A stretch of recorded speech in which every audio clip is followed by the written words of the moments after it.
Hello friends, నేనేదో సరదాగా గడుపుతామని మా అమ్మ వాళ్ళ ఇంటికి వెళ్తే అనుకున్నదొకటి అయిందొకటి అన్నట్టు. ఎలాగో వచ్చావు కదా, ఏదైనా పిండి వంటలు చేయవే అన్నది మా అమ్మ.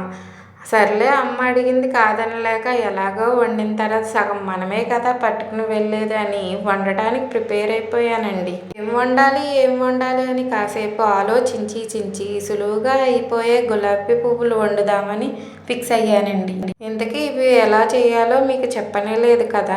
ఓకే అండి, మీకోసం కొలతలతో చెప్పేస్తా, చూసుకోండి. మరి ముందుగా అయితే ఒక పెద్ద తపేలా లాంటి గిన్నె ఒకటి తీసుకోండి. అందులో 1 కేజీ మైదా, 1 కప్పు పంచదార, అర teaspoon salt, teaspoon baking soda, పిసరంత కాచి చల్లార్చిన డాల్డా వేసి ఇవన్నీ కలిసేలా గిరగిరా తిప్పి సరిపడా నీళ్లు పోసి కలిపి ఇలా నేను చూపించిన విధంగా డీప్ ఫ్రై చేసుకుంటే కరకరలాడే గులాబీ పువ్వులు రెడీ.